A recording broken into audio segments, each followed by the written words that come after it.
Plank. Presented by Jeep continues right now on ABC Action News Now.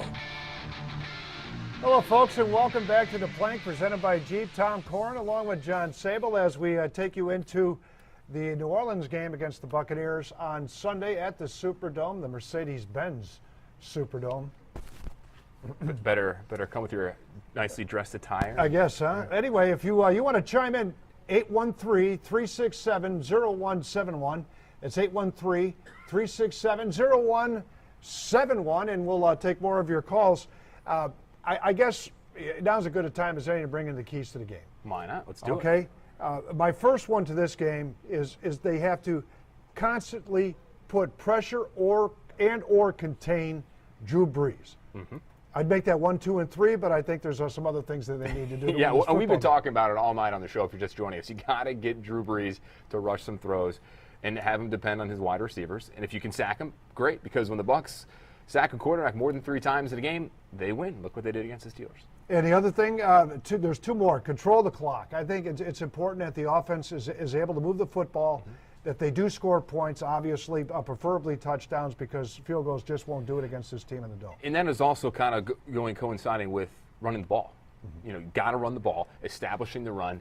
The Buccaneers have not rushed a game with more than 70 yards in the last 2 weeks. You got to get Doug Martin going. I know last week, he may say he wasn't 100% last week, but now he's told us this week, when I was in the locker room yesterday, that he is back to 100%. You're playing on a turf. Doug Martin's no stranger to the turf. He played on blue turf in Boise State. So hopefully that can get him going and get the Buccaneers running game going, because that needs to happen. I know how important that is. You mentioned it. I know Lovie Smith mentioned it, and I know Doug Martin mentioned it. So why don't we listen to those two talk about the intricacies of our running game against the New Orleans Saints on Sunday. Let's listen in right now to Lovie Smith and Doug Martin.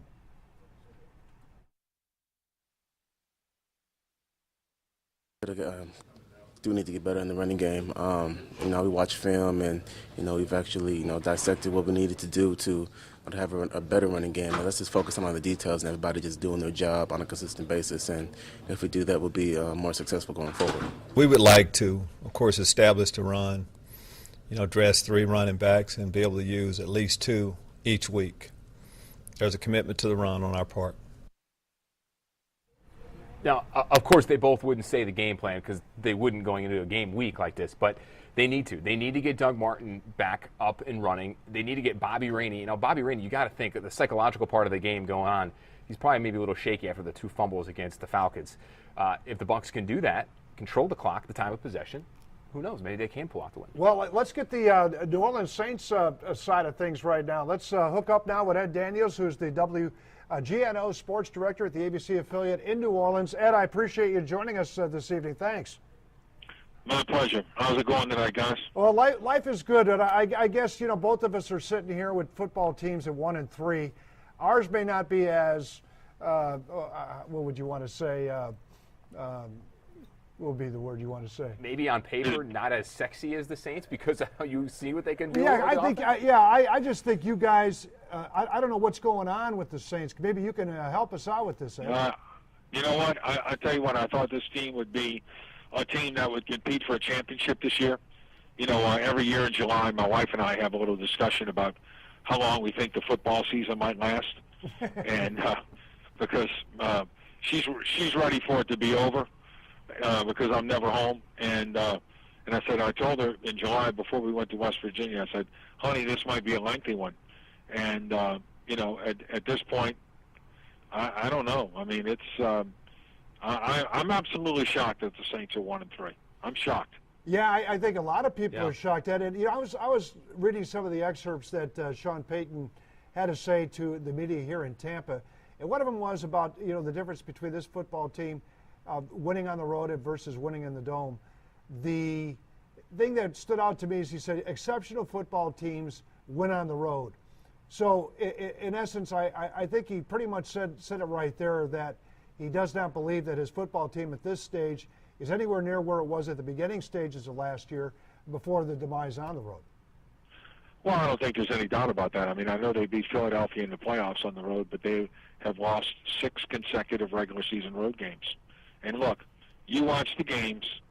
It's all you can see is when you come to a Saints game at the Superdome, the body language is completely different. It's a whole different deal. They're a completely different team. Although I got to tell you guys, a couple weeks ago they played Minnesota in the home opener, and you know what? They scored on their first two possessions, 80 and 82-yard drives, and I was like, okay, well things are back to normal. They didn't get a touchdown again until the fourth quarter, and they scored 20 points at home, and they won, and they covered the spread. The spread was, I think, 10 or 10.5, and they covered. They won by 11, but it wasn't one of those overwhelming performances where, you know, the Saints score a ton of points and they just overwhelm people at home. But there's no doubt that at home they're a much better team. And, you know, I don't know how exactly they're gonna figure that out. Well, Ed, what is wrong with the offense? It's been a little inconsistent. Jimmy Graham last game in Dallas dropping some balls. That's not expected out of the play of him. You're paying him to be that. You know what? I mean, I don't think the Saints have been terrible offensively, but they're not on the kind of pace that they've been before. Right. Drew Brees had 39 touchdown passes last year. He's on pace for 28 this year. He had 27 at home last year. I mean, he had a ridiculous year at home. But I think one of the biggest problems is, you know, the Saints are the only team in the NFL not to start a possession in the other team's territory the entire year. So they're not getting any turnovers. Right now, they have one turnover in the first 4 games, which ties a franchise record. They're minus 14, and their stat man, Tommy Cooper, gave me a lot of these stats. Tommy tells me that they're minus 14 in takeaway turnover margin since the 8th game of last year. Wow. So when you put all of that together, you know, to me, they're not getting the ball. They're not getting short fields. And, you know, maybe their offense hasn't been great, but it hasn't been bad. I just think, man, their defense has really been bad. Yeah, that's one of the things that so much emphasis is put on Breeze and Colston and company to try and, you know, save games and win games for New Orleans. What has it been with New Orleans? Why is it that the defense is, for the most part, Ed, as far as I can remember back, have not really been that good? And why is it? You know what, Why Tom? Look, Tom, last year they were 4th in the league. They went from 32nd in NFL record worst defense over a 16-game season. They gave up over 7,000 yards. They went from 32 to 4. No, they didn't have a lot of turnovers, but they were pretty good, all right? And they went from 32 to 4. But the thing that's amazing to me this year is not only has their secondary not been very good, but you know what? Neither has their pass rush. They're not getting any heat on the quarterback. And when you put all of that together, plus they're getting hammered at the point of attack. You go back and watch that Dallas game; it wasn't very pretty. No. And you know, overall, I am just absolutely stunned looking at this schedule. I thought the Saints had a very favorable schedule in September because look, even though they play them at home, they still got Cincinnati, Baltimore, and San Francisco here in New Orleans. So, I mean, they've got to go to Tampa. They've got to go to Carolina. I mean, to me, the meat of their schedule is coming up. They've got to go to Detroit after the bye. In 2 weeks, they'll be in Detroit. So I thought that they would make hay while the sun was shining on this first part of the schedule, and they have not done that. Like I said, not only am I'm surprised, but based on who they were playing, the fact that they're 1-3 just is stunning. Yeah, and they also have Green Bay coming to town after Detroit, and then Green Bay comes here on a Sunday night. I mean, look, this schedule to me was very favorable in the beginning, even though you played 3 of the first 4 on the road. Right. You know, the quality of the competition over the last 12 games, I think, really ramps up. So it's going to be a challenge for them to make it. Well, Ed, looking on paper, these two defenses are not very good. They're mostly almost mirror each other when it comes to the stats. Bucs fans coming off a high, and the Bucs team rather coming off a high, big win against the Steelers. Your Saints coming off a horrible loss to Dallas.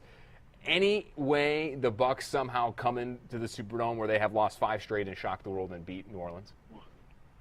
Well, you know what? Here's the thing. If they take care of the ball and they don't make any mistakes, they might have a chance. But if they make a couple of mistakes and they turn the ball over, the Saints will win. Yeah. I mean, it's just amazing. You back and watch these games, and the body language at home is just completely different. Right. And that's what I was going to ask you, Ed. What is the body language, and what has been the verbiage of the players this week? I mean, do they have conviction behind what they're saying this week? Do you? Yeah, I think they do. But you know what?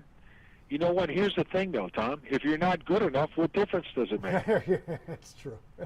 I mean, if you go back and watch the Dallas game, you can get angry about that. But the Dallas game, they got whipped up front. Their young, talented offensive line handled the Saints' defensive front. Yeah. And that's the biggest difference for me. Last year, they beat Dallas 49-17. They had an NFL record 40 first downs. And then they turn around a year later and get hammered. I mean, to me, Dallas is a much better team simply because they're able to run the football. They've got 3 number 1 picks on their offensive line. And the quarterback's been real good because he doesn't have to throw it as much. Yeah. Well, I'll tell you what, Ed, we'll see what happens. We know this much. One of the 2 teams is going to be 2-3, and the other one is, well, it's going to be biting themselves in the cellar. 1-4. But listen, well, you know what? Let me tell you what. If it's the 1-4 New Orleans Saints after Sunday, there'll be some people here in town who are going to be right now it's concern, okay? But if that would happen on Sunday, we'd go from concern to genuine depression. I hear you. Well, listen, Ed, I appreciate it, and enjoy the game on Sunday. The best of luck to you, but not so much to the Saints. You guys have fun, and enjoy being with you. Okay, thank you, Ed. Thanks. Appreciate it. Okay. All right, that was Ed Daniels joining us, WGNO Sports Director at the ABC affiliate in New Orleans. We have somebody on the line, is that correct? Or we have, I know one thing we got is Scott Craig on Facebook. Bucs lose by 14. I could see that happening, unfortunately. Yeah, I okay. could. Okay. All right, we're going to come back. I think it's Jim. Is that who it is on the line? Jim, we're going to come back to you when we return. On the plank, if you want to join us, 813-367-0171. That's 813-367-0171. The plank, presented by Jeep, returns right after this.